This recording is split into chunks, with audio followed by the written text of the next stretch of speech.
Hello and welcome to Restless Gecko Reviews. Today I'm going to be taking a look at the two behemoths of the peripheral space, and that is the Razer Viper V3 Pro and the Logitech Gpro Superlight 2 and 1 as well, just as a bit of a retrospective there. So these are both the flagship mice for both Logitech and Razer. And I know Logitech's a bit of a joke at the moment with the sort of trash that they've been putting out in terms of their keyboards. And also the refresh of the Superlight has been underwhelming at most. I mean, this is essentially a Superlight 1.5. A few changes here and there, a little bit lighter. They changed the click structure so that it's separated from the base of the shell, so it's just sat underneath there on like a separate layer essentially, which is the same as what Razer's done as well. So it is a different format internally, so it is a little bit different. So I just want to start off with a few comparisons. So they are practically the same dimensions, obviously just different shapes. So you've got 127mm long for the Viper V3 Pro, you've got 125mm for the Gpro Superlight 2, and that's literally where the differences end in terms of dimensions, because they're both 64mm wide and 40mm tall. They're tall in different places though. So the Gpro Superlight, the back hump comes back further than the Viper V3 Pro. So there are differences, but they are very, very similar shapes. Obviously this being the holy potato, this being more of a, I would say, more of a large-handed claw mouse, and this being a more any grip you can get on it is good enough sort of mouse. And that's not to disparage it in any way. I think this is the safest rack for any gaming mice on the market, just because it doesn't suit everyone. I just want to make that very clear. It doesn't suit everyone, but it suits most people most of the time in most ways for most grips, besides probably fingertip. In terms of the tech, we all know that Viper's latest flagships absolutely blow everything out of the water. It's just how it's been for a long time now, and it's probably how it's going to be going forwards, seeing as the competitors are locked out of the sensors that they use in their mice. It's just, yeah, it's par for the course at this point. The clicks, obviously both using optical switches, with the old one using obviously the old mechanicals, which were very, very spammy. There was a lot of controversy over the clicks on these, and they were very heavy. I've noticed that they've loosened up over time. They're nowhere near as heavy as they were when I first started, and I didn't really think they were that heavy to begin with. They're quite pingy, very high-pitched. When you compare that to the Vipers, obviously their opticals, a lot more clacky, a lot more thocky, I would say. Both nice clicks, both alright. To be honest with you, I prefer the Superlights. At this point, they feel a little bit lighter on the Viper, I would say. Obviously, I've had less time on this than I have on the Superlight 2 due to like release dates and things like that. But I've had a good amount of time on each. I've ran loads of scenarios in Kovacs and Aim Labs, so I'm pretty comfortable that I know both my sort of inside and out at this point. I've got core pads on this one, just to... They're not stock skates, and these are just stock skates on the Viper V3 Pro. The standard skates that come with the Viper is much, much better than the Gpro, which goes without saying. They were absolutely awful. They were worse than the Superlight 1, and the Superlight 1s weren't great, I have to say. Side buttons, the side buttons are infinitely better on the Viper V3 Pro. I actually have more pre and post travel, and they're more mushy on the Superlight 2 than I do on the Superlight 1. For whatever reason. This is a slightly newer unit though than the Superlight 2. I just bought it because I like red and I miss the mechanical switches. In terms of the build quality, I would say that the Viper V3 clears it. When I first got this, I had a lot of creaking from the shell, so I actually had to open up the mouse and go around with some like foam tape and tape up the inside just to stop it from creaking, because it had like gaps in between. And every time I would squeeze the mouse, or if I was going into like a tense aiming situation or something like that, I would just squeeze a little bit, not death grip, but just anchor my hand with the two sort of fat muscles on my palm there, and it would give out a bit of a squeak, and it really wound me up. So I decided to just take it apart. Let's fix this. Not too much of an issue, but you shouldn't have to do that as a consumer as soon as you get the mouse. a little bit annoying, but this has been absolutely rock solid. So the build quality is infinitely better. Obviously, the tech is better. The things that you get within Synapse are better, even though still bloated software. Logitech's G-Hub, not great, but it's still better than Razer's. But there is a lighter version of Synapse now, which is much better, I have to say. But yeah, they are very, very similar mice. The 8K hertz is alright if the game that you're in can run it and is optimized for it. Anything that's not CPU bound generally, Valorant does struggle with it. I'm not sure if Fortnite does. I don't really play Fortnite, to be honest with you. But CS is fine with it. I think because CS2 is obviously more based on the graphics card now and not on the CPU like CSGO was.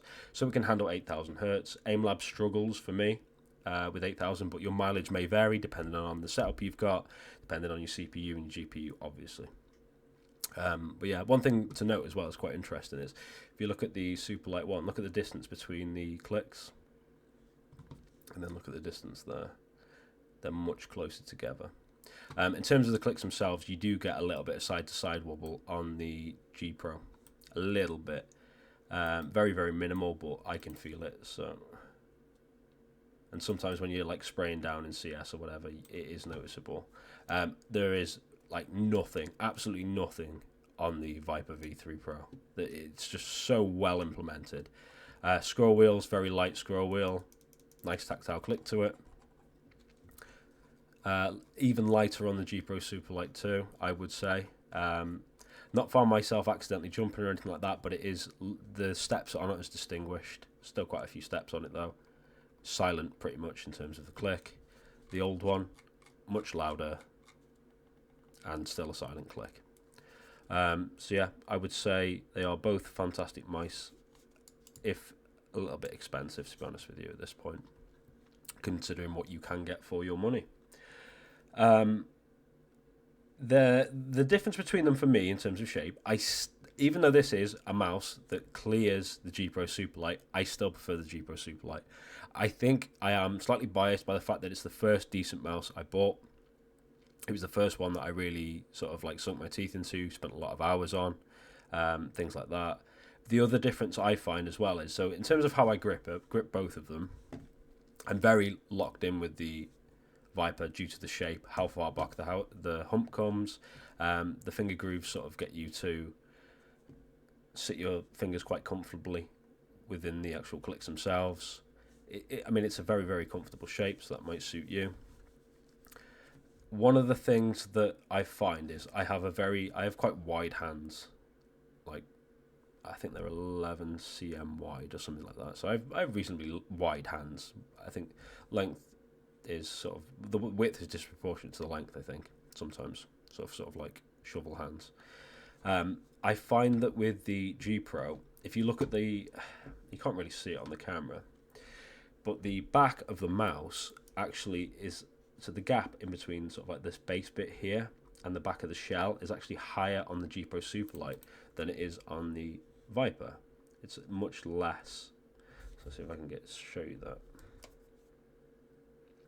So obviously where you see the black bit there and you see the white bit, it's higher on the Gpro, and I think that's an important distinction. Even though it's very, very nitpicky, I can tell that that's why I prefer this mouse. So it's a very, very small, niche little thing. It might not matter to you, but to me it does. So what it means is, because of the way that the mouse flares out here in the hump, and the fact that I'm sort of lifted off from the mouse pad, I have less contact with the mouse pad from my palm, which I prefer.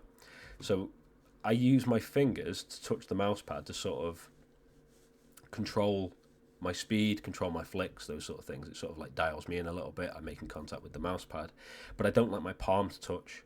And the reason I don't like my palm to touch is because it creates drag.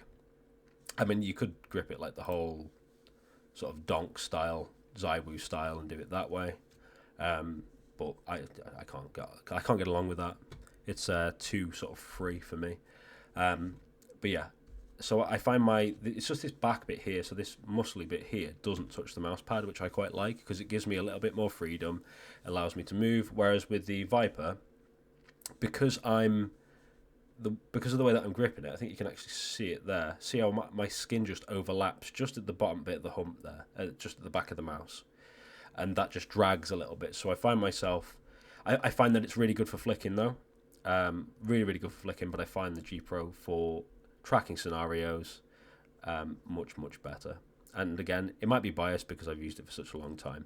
I think Razer have done a really, really good job of working their way back into the esports scene with this. I think the Viper V2 was a little bit divisive in terms of its shape. It was preferred by some, but not by many.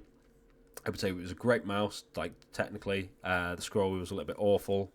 It did start to degrade over time, same as it did on the Deathadder V3. But they've done a really good job at sort of taking dominion of the esports scene from Logitech.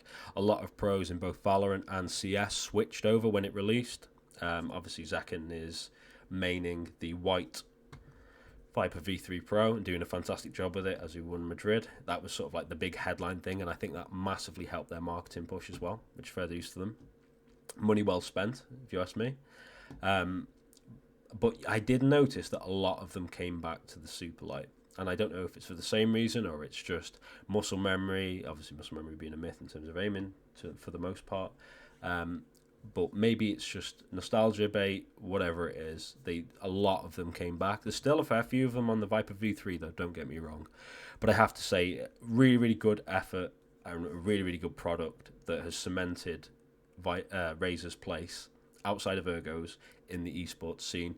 Both of them are fantastic mice. I can't really quibble on either. I mean, at the end of the day, it just depends what you prefer. The shapes aren't that much different. They're going to be able to, if you've got hands like mine and you have a grip type like mine, which is sort of like a palm claw hybrid, moving on to an aggressive claw at times, and you have hand size in the range of like, I would say 17 to 9 wide, maybe 10 wide. Obviously mine being like 19 by 11. I find both of these very, very comfortable, very, very usable. It comes down to personal preference and the little nitpicky things that only you will know. So take that, everything I've said, with a pinch of salt. It is based on purely personal preference. In terms of technology, like I said, this is the better mouse. You can't get around it. There's no two ways about it.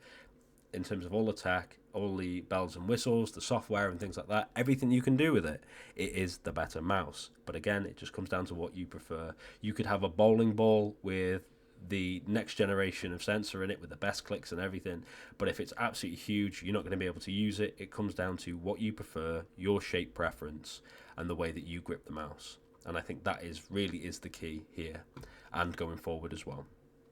In terms of my preference between the Gpro 1, so the Gpro Superlight 2 and the Gpro Superlight 1, I'm actually back on the Gpro Superlight 1 just for the clicks. And the build quality, I think, because I bought the very early batch of the Gpro Superlight 2, the quality on this one is obviously a later batch because it's been released for ages now, but I am preferring this at the moment. Same pads and everything like that on it, core pads. Although I bought them from Amazon, so it's always a bit of a risk when you buy from Amazon. You don't know if you're getting a legitimate product or you're getting some knockoff from China. So I'm not 100% sure, but they're perfectly serviceable for what I'm doing. Maybe I'll change them at some point, but for now, I'm not going to bother. But yeah, I don't mind the clicks on this at all. I think they're perfectly fine. Clicks on all mice are perfectly fine, but mechanicals is just, sometimes it just hits that spot for you, I think. But I will change between these three altogether, as well as my HTS, which I love for complete freedom of movement, I would say. So yeah, that's it for this video. If you'd like to like and subscribe, that would massively help the channel. Massively appreciate all those people that keep coming back, and also your comments as well. It's been really insightful to read everybody's opinion on the latest drama regarding the Wooting and Razer keyboards. It's great to hear from you and see your perspectives, and it sort of shapes mine as well as I learn more about what other people think and feel. So yeah, thank you for watching, and I will see you in the next video. Goodbye.